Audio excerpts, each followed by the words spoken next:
আপনারা কি এমন একটি ব্রিজ দেখেছেন যে ব্রিজের নিচ দিয়ে কোনো গাড়ি গেলে তারপর সেটা কোথায় যায় কেউ জানে না? এমনকি আপনারা এমন কোনো পুল দেখেছেন যে পুলকে পানি নিষ্কাশনের জন্য তৈরি করা হয়েছে? আবার ভারতে এমন একটি সুন্দর ব্রিজ রয়েছে যেটার কথা আপনি আগে কখনোই শোনেননি।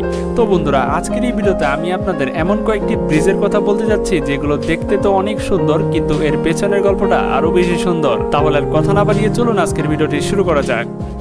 Sky bridge 721। বন্ধুরা, এই ব্রিজটা বিশ্বের সবচেয়ে দীর্ঘতম ঝুলন্ত ব্রিজ। এই ব্রিজের নিচে না কোনো সাপোর্ট পুল লাগানো রয়েছে, না কোনো পিলার ব্যবহার করা হয়েছে। এই ব্রিজ দেখতে এত সুন্দর যে সারা বছর লাখ লাখ মানুষ এই ব্রিজের কাছে আসে। এই ব্রিজ সেন্ট্রাল ইউরোপের চেক রিপাবলিকে রয়েছে। এই ব্রিজ দুটি পাহাড়কে সংযুক্ত করে এবং মাটি থেকে প্রায় 312 ফুট উচ্চতায় তৈরি করা হয়েছে। যদি আমরা এটিকে মিটারে পরিমাপ করি তাহলে এটি 92 মিটার এবং 721 মিটার দীর্ঘ। এই ব্রিজ তৈরি করতে 2 বছর সময় লেগেছিল।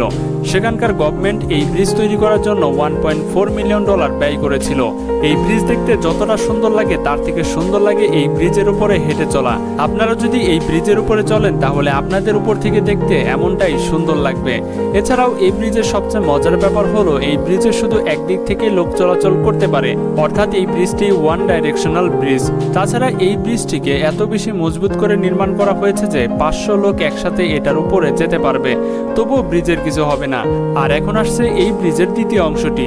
এই ব্রিজের পাশে এমন একটি স্কাই ওয়াক ব্রিজ বানানো হয়েছে যেটা দেখলে আপনার একবার হলেও সেখানে যেতে মন চাইবে। এই স্কাই ওয়াক ব্রিজকেও পাহাড়ের উপরে নির্মাণ করা হয়েছে। আপনারা এই ব্রিজে যত উপরে উঠবেন পাহাড়ের দৃশ্য তত আপনার কাছে সুন্দর লাগবে।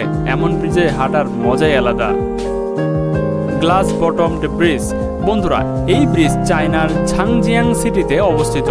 এই ব্রিজ এখন পর্যন্ত বিশ্বের সবচেয়ে মোস্ট বিউটিফুল ব্রিজ, কারণ এই ব্রিজের উপরে হাঁটার জন্য প্রতি মাসে প্রায় লক্ষ লক্ষ মানুষ আসেন। এই ব্রিজে সবসময় পর্যটকদের ভিড় লেগেই থাকে। যতটা সুন্দর এই ব্রিজ তার থেকে কয়েক গুণ বেশি সুন্দর লাগে এর আশেপাশের পাহাড়গুলো।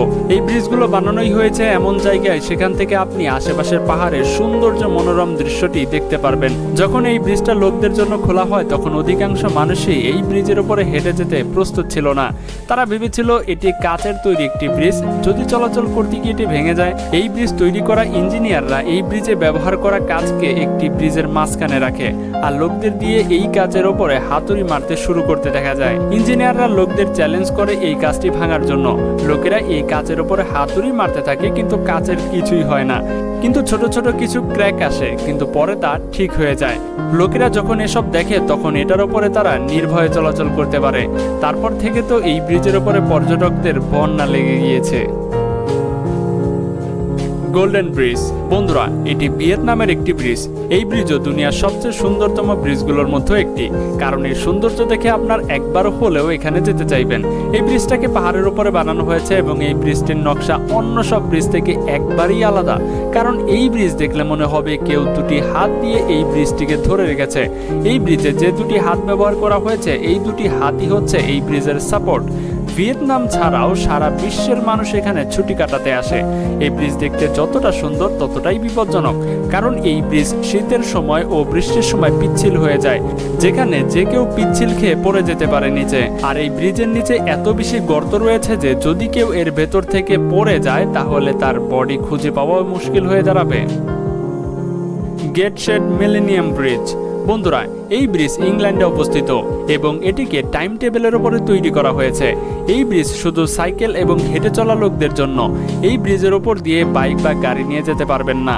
এই ব্রিজের একটি বিশেষ বিষয় হলো এই ব্রিজের নিচে নদী রয়েছে যেখান দিয়ে বোট চলাচল করে। এই বোটগুলোকে এই ব্রিজের নিচ দিয়ে যেতে হয়।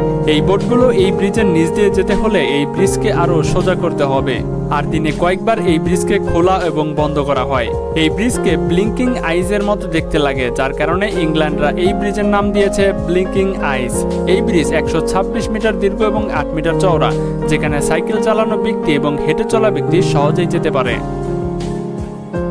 রুই ব্রিজ। বন্ধুরা, এই ব্রিজকে বেন্ডিং ব্রিজ নামে জানা যায়।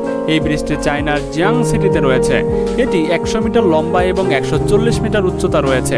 এই ব্রিজ চায়নার এমন একটি ব্রিজ যেটার ছবি এবং ভিডিও সোশ্যাল মিডিয়াতে হঠাৎ করে ভাইরাল হয়ে যায়, কিন্তু লোকেরা এসব ছবি এবং ভিডিওগুলো বিশ্বাসই করেনি যে এমন ব্রিজও কেউ বানাতে পারে।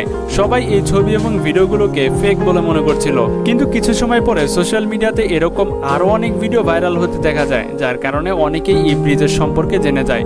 এরপর থেকে এই ব্রিজে অনেক পর্যটকরা আসতে শুরু করে। এই ব্রিজ কোনো নর্মাল ব্রিজের মতো না যেখানে আপনারা সাধারণভাবেই হেঁটে যেতে পারবেন। এই পুরো ব্রিজের ওপরে সিঁড়ি বানানো হয়েছে। একটা নর্মাল ব্রিজের ওপর আপনারা স্বাভাবিকভাবে হেঁটে যেতে পারবেন, কিন্তু এই ব্রিজে হাঁটার জন্য আপনাদের সিঁড়ি ব্যবহার করতে হবে। এই ব্রিজের যে জিনিসটা এই ব্রিজকে সবচেয়ে বেশি সুন্দর করে তোলে তা হচ্ছে এর ডিজাইন। এটি দেখতে মনে হয় এটি একটি ব্রিজ, কিন্তু এর মধ্যে আরও 3টি ব্রিজ রয়েছে, আর সেই দুটিকে সংযুক্ত করার জন্য ছোট একটি গ্যালারি তৈরি করা হয়েছে যেখানে ট্রান্সপারেন্ট গ্লাস ব্যবহার করা হয়। এটি 2017 সালে নির্মাণ করা হয়েছিল এবং 2020 সালে তার কাজ শেষ হয়েছে। Magdeburg water bridge. বন্ধুরা, এই ব্রিজ দুনিয়ার সবচেয়ে ইউনিক সব ব্রিজের মধ্যে একটি, কারণ এটি নদীর নিচ দিয়ে বয়ে যায় এবং আরও একটি নদী এই ব্রিজের উপর দিয়ে বয়ে যায়। এই ব্রিজ জার্মানিতে অবস্থিত। নর্মালি ব্রিজ গাড়ি এবং ট্রেন চলাচলের জন্য তৈরি করা হয়, কিন্তু এই ব্রিজটি পানির জন্য তৈরি করা হয়েছে, যার কারণে এর নাম দেওয়া হয়েছে ওয়াটার ব্রিজ। ইউরোপের সবচেয়ে বড় নদী অ্যালোবা নদীর ওপরে এই ব্রিজটি নির্মাণ করা হয়েছে। এমন না যে এই ব্রিজের উপর দিয়ে কিছু যায় না, বরং এই ব্রিজের উপর দিয়ে অনেক বোট চলাচল করে। যখন এই ব্রিজ ছিল না তখন অ্যালোবা নদী পার করার জন্য বোটগুলোকে 12 কিলোমিটার দূর থেকে ঘুরে আসতে হতো। অ্যাকুয়াডাক্ট ভ্যালুয়েমার। বন্ধুরা, এই ব্রিজটি এখন পর্যন্ত সবচেয়ে বিভ্রান্তকর ব্রিজ, কারণ এই ব্রিজের নিচ দিয়ে অনেক গাড়ি চলাচল করে এবং ব্রিজের উপর দিয়ে পানি বেয়ে যায়। এছাড়াও এই ব্রিজের উপর দিয়ে অনেক বোটও চলাচল করে। যে গাড়িগুলো এই ব্রিজের নিচ দিয়ে চলে যায় সেই গাড়িগুলোকে দেখে মনে হয় যেন ব্রিজের নিচ দিয়ে চলে গেলেই সে গাড়িগুলো অদৃশ্য হয়ে যায়। আসলে এই ব্রিজটা এক ধরনের channel bridge. Shijiguang floating bridge. বন্ধুরা, এটি চায়নার এমন একটি ব্রিজ যেটা দেখতে অনেক সুন্দর লাগে। এই ব্রিজের উপর দিয়ে যানবাহনও চলাচল করে। এই গাড়ি চলার সাথে সাথে এটার উপর একটা তরঙ্গ তৈরি হয়, যে তরঙ্গ দেখতে অনেক সুন্দর লাগে। এই ফ্লোটিং ব্রিজের উপরে গাড়ি চালানোর মজাই আলাদা, কারণ যে গাড়িগুলো এই ফ্লোটিং ব্রিজের উপর দিয়ে চলে সেই গাড়িগুলোকে দেখলে মনে হয় যেন সেটি পানির উপর দিয়ে চলছে। আর পাহাড়ের মাঝখান দিয়ে গাড়ি চালানো তো নিজেই নিজের কাছে অ্যাডভেঞ্চারাস মনে হয়। ভাসমান ব্রিজ। বন্ধুরা, এই ভাসমান ব্রিজটি বাংলাদেশের যশোরে ঝাপা গ্রামে অবস্থিত। এটিকে তৈরি করা হয়েছিল লোহার বার এবং ডাম দিয়ে। এই এলাকায় সারা বছর পানি বন্দী থাকার কারণে সেই গ্রামের মানুষেরা নিজেরাই উদ্যোগে এই ব্রিজটি নির্মাণ করেছিল। এই ব্রিজটি 1000 ফুট দীর্ঘ। এই ব্রিজটি তৈরিতে ব্যবহার করা হয়েছিল 839টি ভাপা ড্রাম এবং 34 টন লোহা। এই ব্রিজ নির্মাণে খরচ হয়েছে প্রায় 1 কোটি টাকা।